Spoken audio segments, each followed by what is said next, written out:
श्रील प्रभुपाद की जय, गुरु गौरांग की जय। तो कल के सत्र में हमने सुना था जय सिंह राजा विष्णु मंगलम स्थान पर आकर मध्वाचार्य को उनको उनके चोरी हुए ग्रंथ उनको वापस प्रदान करते हैं और सैकड़ों अनुयायियों के साथ अगले दिन प्रातः मध्वाचार्य भव्य जुलूस में भाग लेते हैं। इस प्रकार से मध्वाचार्य अपने शिष्यों के साथ जिस किसी सभा में पहुंचते थे उस सभा में वह ब्राह्मणों, पंडितों, हितैषियों के समक्ष श्रीमद् भागवत गीता और भागवतम के श्लोकों का बहुत सुंदर उच्चारण करते थे और साथ ही साथ इन श्लोकों का अर्थ भी बताते थे। और उन्होंने एक बहुत सुंदर श्लोक लिया जिस पे हम कल चर्चा किए थे। मध्वाचार्य उस श्लोक का अर्थ बहुत सुंदर रूप से समझाए कि भगवान का भक्त किस प्रकार अपने विगत पाप कर्मों के फलों को सहन करता है और साथ ही साथ अपना मन, वाणी, शरीर भगवान की सेवा में लगाता है। इस तरह से वह पूर्ण अधिकारी बन जाता है भगवान के धाम वापस जाने का। अब हम कथा श्रवण करेंगे त्रिविक्रमाचार्य और मध्वाचार्य। मध्वाचार्य की सभा में उपस्थित ब्राह्मणों के समूह में त्रिविक्रम पंडित नामक एक महान विद्वान था। उनकी विद्वत्ता विष्णु मंगल के अन्य सभी ब्राह्मणों की विद्वत्ता से कई अधिक थी।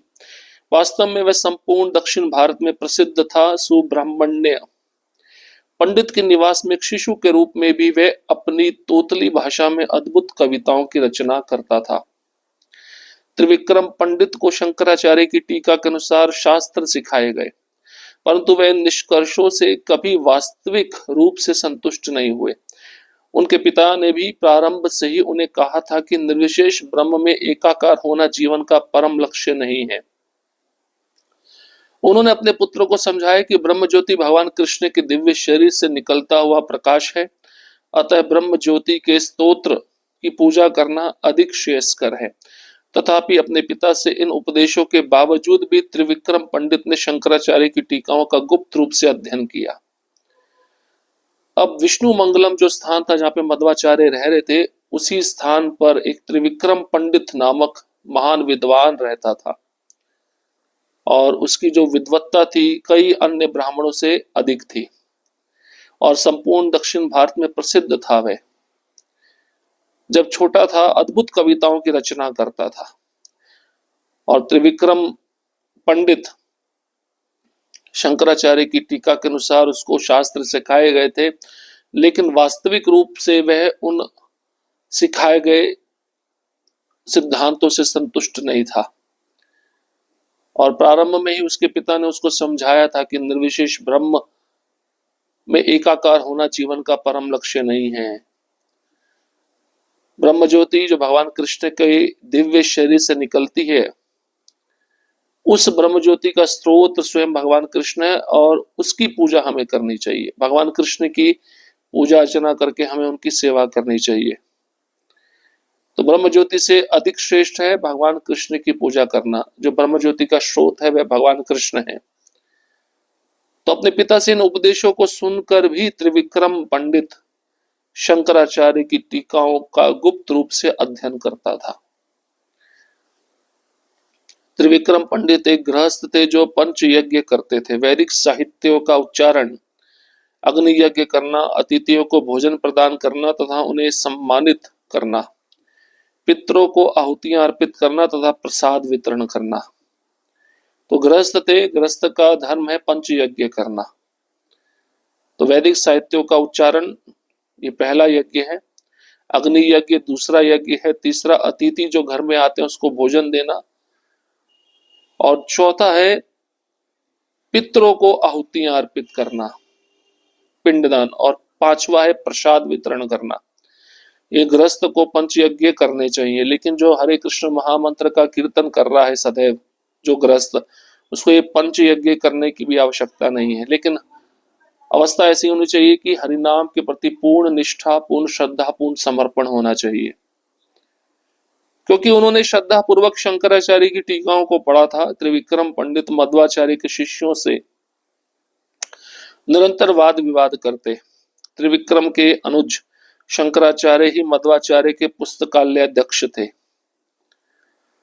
इस कारण त्रिविक्रम मध्वाचार्य के कुछ ग्रंथ पढ़ने लगे तथा जब उन्होंने यह किया उन्हें एक दिव्य आनंद का अनुभव हुआ जिसने उनके मन को अत्यंत प्रसन्न किया। तथापि उन्होंने मध्वाचार्य द्वारा शंकराचार्य की टीकाओं पर पुनः पुनः आक्रमणों के विरुद्ध विद्रोह किया। अब यहाँ पे बताया गया श्रद्धा पूर्वक शंकराचार्य की अब यहाँ पे बताया श्रद्धा पूर्वक शंकराचार्य की टीकाओं को त्रिविक्रम आचार्य पढ़ते थे और मध्वाचार्य के शिष्यों के साथ उनका निरंतर वाद विवाद चलता था। और त्रिविक्रम के छोटे भाई थे शंकराचार्य जो मध्वाचार्य के पुस्तकालय अध्यक्ष थे। हमने सुना था ना पहले, शंकराचार्य के कुछ अनुयायी आए, उन्होंने मध्वाचार्य के शिष्य शंकराचार्य जो पुस्तकालय अध्यक्ष थे, छोटे बालक थे, उस पुस्तकालय में से मध्वाचार्य के कुछ ग्रंथों को चुरा लिया था और उन्होंने अपने गुरुदेव को जाके शिकायत किया कि इस तरह से शंकराचार्य के अनुयायी आए और वे पुस्तकों को चुरा कर ले गए। और यही शंकराचार्य जो बालक थे, पुस्तकालय के अध्यक्ष थे, तो ये त्रिविक्रम के छोटे भाई थे। अब यहाँ पे बताया गया है कि त्रिविक्रम मध्वाचार्य के कुछ ग्रंथ पढ़ने लगे। उन्होंने अपने भाई से, छोटे भाई से मध्वाचार्य के ग्रंथों को लिया होगा पढ़ने के लिए, और जब उन्होंने पढ़ना शुरू किया तो त्रिविक्रम पंडित को एक दिव्य आनंद का अनुभव होने लगा, उनके मन को अत्यंत प्रसन्नता होने लगी। फिर भी उन्होंने मध्वाचार्य द्वारा शंकराचार्य की टीकाओं पर पुनः पुनः आक्रमणों के विरुद्ध विद्रोह किया। अब हम जानते हैं मध्वाचार्य ने जो ग्रंथ लिखे उन्होंने शंकराचार्य के सिद्धांतों का खंडन किया, लेकिन फिर भी त्रिविक्रम आचार्य इन ग्रंथों को पढ़ने के बावजूद भी मध्वाचार्य के साथ विद्रोह करते थे कि आपने शंकराचार्य के सिद्धांतों का खंडन क्यों किया। त्रिविक्रम सभा में बैठे हुए थे तथा जैसे ही उन्होंने मध्वाचार्य द्वारा कृष्ण पूर्ण पुरुषोत्तम भगवान के रूप में गुणगान सुना, उनका धैर्य तनावित हो गया। अतः उन्होंने कुछ चुनौतियां प्रस्तुत की, परंतु प्रत्येक बार मध्वाचार्य ने उनके समक्ष जो कुछ भी विरोध के रूप में रखा गया हो उसे अजेय तर्कों को प्रस्तुत करके पराजित कर दिया। ये चर्चाएं 15 दिनों तक चली तथा जैसे समय व्यतीत होता गया त्रिविक्रम के संशय दूर हो गए। अब त्रिविक्रम एक सभा में आए, उन्होंने मध्वाचार्य के मुख से भगवान श्री कृष्ण जो पूर्ण पुरुषोत्तम भगवान है उनका गुणगान सुना और उनका धैर्य त्रिविक्रमाचार्य का खो गया। उन्होंने मध्वाचार्य को कुछ चुनौतियां प्रस्तुत की। हर बार मध्वाचार्य उन चुनौतियों को विरोध रूप में रखकर अपने अजेय तर्कों के साथ उसको पराजित कर देते। तो त्रिविक्रमाचार्य और मध्वाचार्य के बीच में 15 दिनों तक चर्चा चली और जैसे समय बीतता गया त्रिविक्रम आचार्य के जितने भी संशय थे वे दूर होते गए और अंत में त्रिविक्रम आचार्य ने मध्वाचार्य की शरण स्वीकार कर ली। अब मध्वाचार्य की दिनचर्या कैसी होती थी? यद्यपि बहुत समय वाद विवाद में व्यतीत हुआ था, मध्वाचार्य ने अपनी प्रसामान्य दिनचर्या सूर्योदय के पूर्व उठना एवं स्नान करना तथा प्राणायाम का अभ्यास कर भगवान नारायण की पूजा करना बनाए रखी।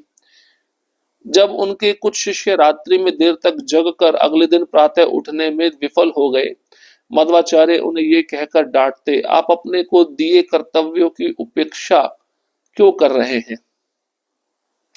अपने आध्यात्मिक गुरु को प्रणाम कर इन शिष्यों ने उत्तर दिया, आपके एवं आपके वरिष्ठ शिष्यों के प्रति आदर से हमने अपने स्नान के लिए आपके स्नान पूर्ण होने की प्रतीक्षा की। जब हर कोई तैयार हो जाता था, पूजा प्रारंभ होती, मध्वाचार्य स्वयं को श्री व्यासदेव द्वारा प्रदान किए गए शालिग्राम शिलाओं की पूजा करते। एक दिन किसी ने मध्वाचार्य से कहा कि उनके शालिग्राम शिलाओं को अर्पित किए जाने वाले पुष्पों पर घी लगा हुआ था।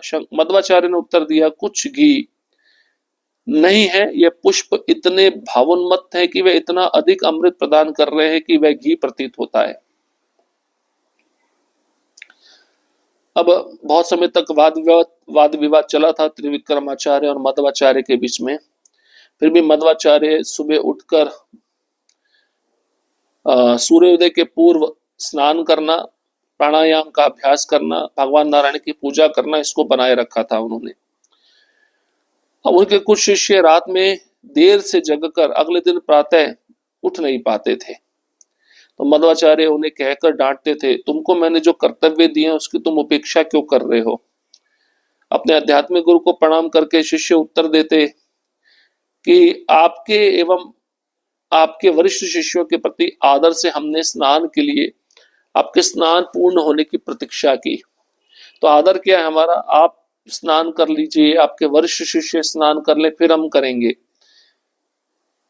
जब हर कोई तैयार हो जाता, पूजा शुरू होती, मध्वाचार्य स्वयं को श्री व्यास देव ने जो उन्हें शालिग्राम शिलाएं अर्पित की थी उसकी पूजा करते।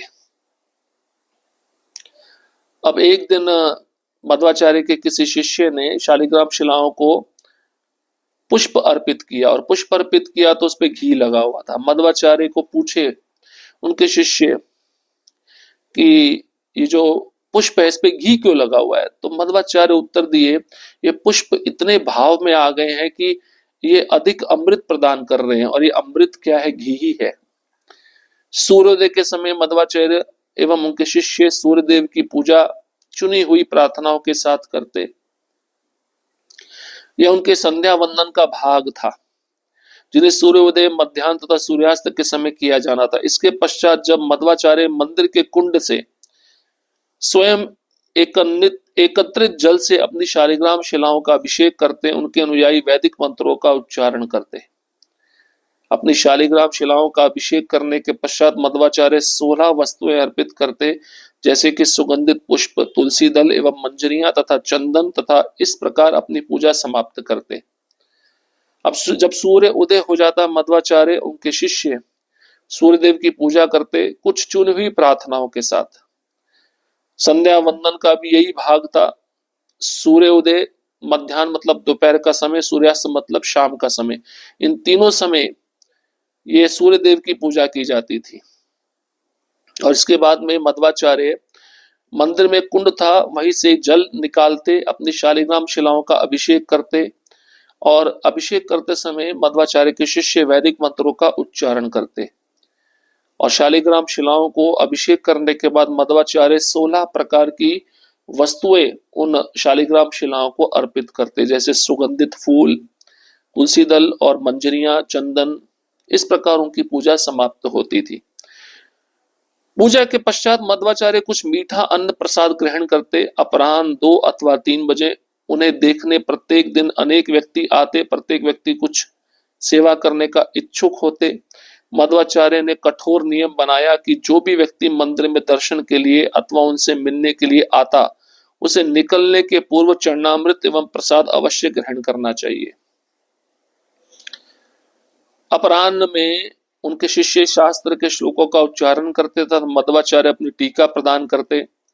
मूल रूप से वे सभी को जीव का स्वभाव, परम भगवान का पद तथा उनका संबंध समझाते।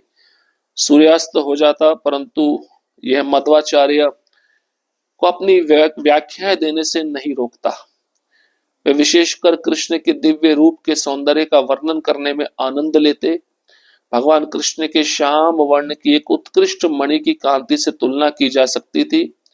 उनके दांतों की चमेली के गुलाबी रंग की रंगत अंकुरों से तुलना की जा सकती थी, तथा वे सदैव वन पुष्पों की एक माला से सुसज्जित होते हैं। अब पूजा हो जाती। पूजा होने के बाद मध्वाचार्य कुछ मीठा अन्न प्रसाद ग्रहण करते। अपराह्न 2-3 बजे भोजन करते, और उनको देखने के लिए रोज कोई ना कोई व्यक्ति आता और कुछ उनकी सेवा करने का इच्छा व्यक्त करता। मध्वाचार्य का एक कठोर नियम था कि जो भी मंदिर में दर्शन के लिए आएगा या उनसे मिलने के लिए आएगा, जाने से पहले या मंदिर निकलने से पहले वह चरणामृत और प्रसाद अवश्य ग्रहण करके जाएगा। अपराह्न में उनके शिष्य श्लोकों का उच्चारण करते और मध्वाचार्य टीका प्रस्तुत करते। और 3 चीजें विशेष थी मध्वाचार्य के प्रवचन में। सभी जीवों का स्वभाव, भगवान परम ब्रह्म है और जीव और भगवान का संबंध क्या है, इसको अच्छे से वह समझाते। और जब सूर्यास्त हो जाता, मध्वाचार्य अपनी व्याख्या करते रहते। सूर्य उनकी व्याख्या को रोक नहीं पाता था। विशेषकर मध्वाचार्य कृष्ण के दिव्य रूप और उनके दिव्य सौंदर्य का वर्णन करने में बहुत आनंद लेते। भगवान कृष्ण का जो श्याम वर्ण है, उत्कृष्ट मणि की कांति से उसकी तुलना करते। भगवान कृष्ण के दांत चमेली के गुलाबी रंग के रंगत से बने हैं, अंकुरों से उनकी तुलना की जाती। और भगवान कृष्ण सदैव वन पुष्पों की माला से सुसज्जित रहते हैं। तो भगवान कृष्ण के दिव्य रूप का गुणगान, उनके दिव्य सौंदर्य का गुणगान।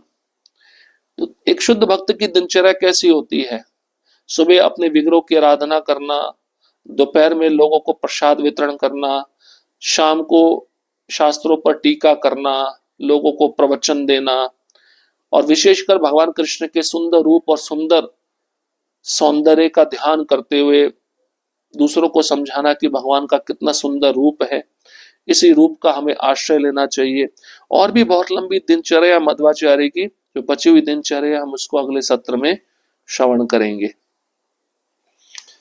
हरे कृष्ण कृष्ण कृष्ण हरे हरे, हरे राम राम राम हरे हरे।